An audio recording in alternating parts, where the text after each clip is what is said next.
first of all, the idea of the necessity of God comes from a Muslim philosopher, which was Avicenna. And his argument was the argument from contingency, this idea that if you have a contingent world, meaning a possible world, because we could have many, many possible worlds. We could have a world where we were simply blobs that lived in glass bottles and were always existent. We can conceive of amazing things. Or everything in the entire history of the world is exactly the same, except that when I put my finger here versus I put my finger here, that's two different worlds.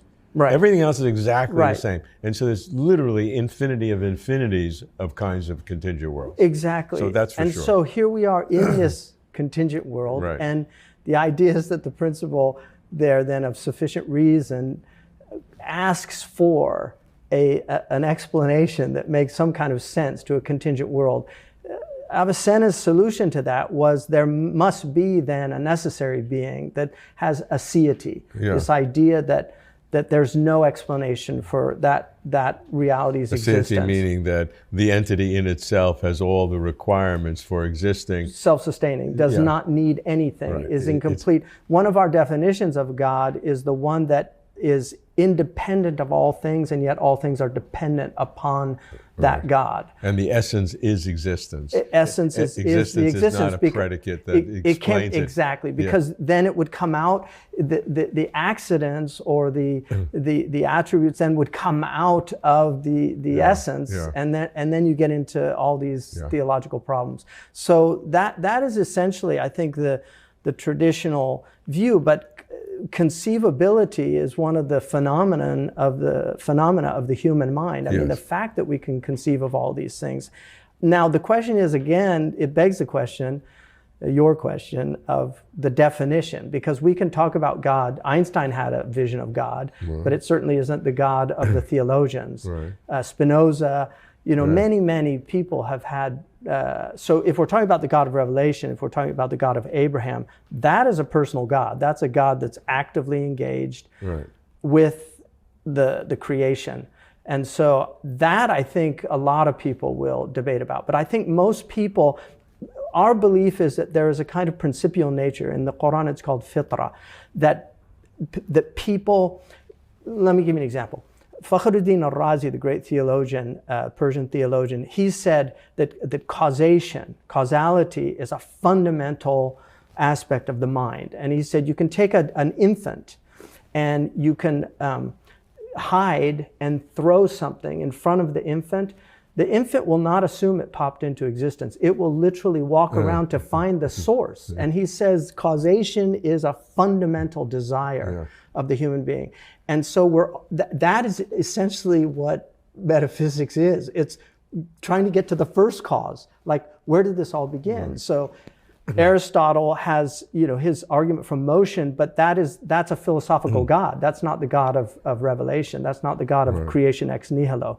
That's the God that is the first mover who's connected with creation as a cause and effect connection that can't be parted. And so the universe exists forever alongside God. So Avicenna, there's debates about in the Muslim tradition, but Imam al-Ghazali completely rejected that idea. And so Muslims believe in creation ex nihilo. So the ground of being, where does that come from? And what's sustaining this? There's a verse in the Quran that says God is witnessing all things.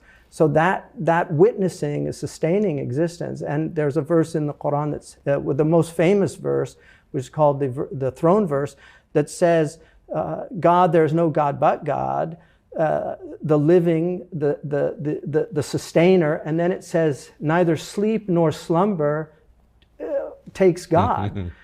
And in the commentaries, they say, if that was true, the whole existence would disappear. I mean, one of the most fundamental things about the world is that we assume it's continuity.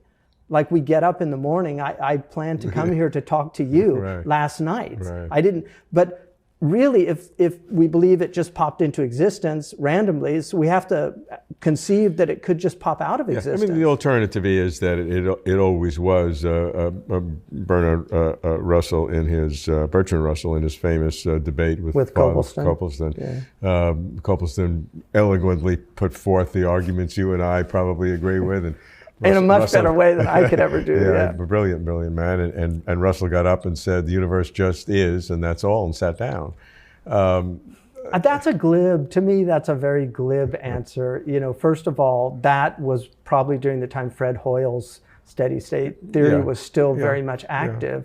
That's no longer true. I mean, and then you have, so we had the Big Bang, and then it's the big crunch, and then it starts again. But then you have an actual infinity. I mean, in the end, I really believe we're just making choices. And I choose, to me, you cannot convince me that there's not an intelligence behind this. I just can't believe it. And we're not debating that at this point. What we're debating is the source behind that, which, given this conversation, I'll give you as God.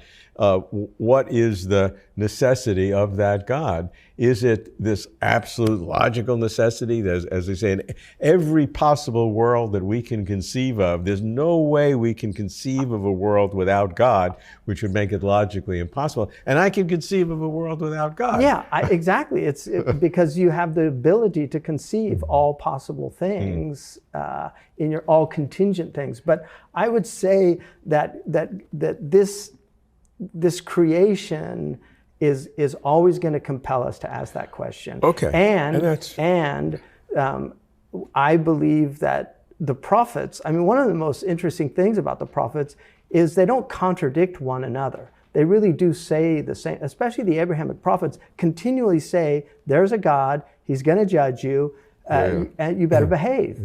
And I mean, every PhD disagrees with the previous guy, his mentor. Aristotle disagrees with Plato. Philosophers are always disagreeing with their mentors.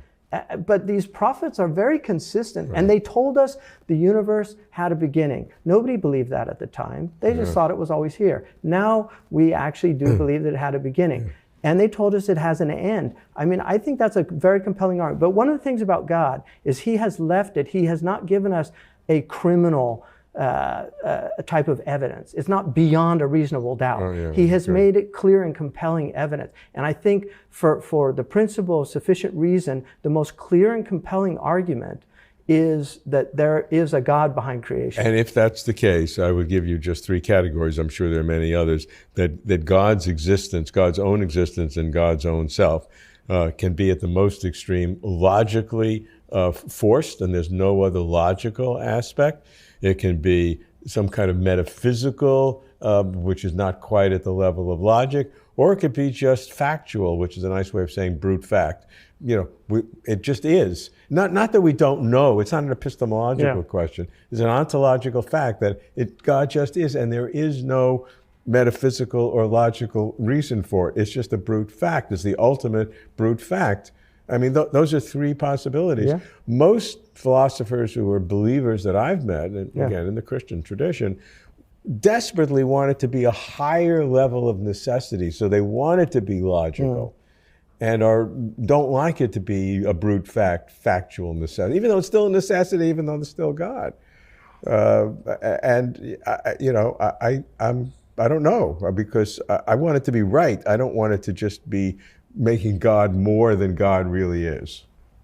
Yeah, that's a very interesting point, because ultimately God is more than anything that we can conceive of God being. I think that's the answer we have to accept.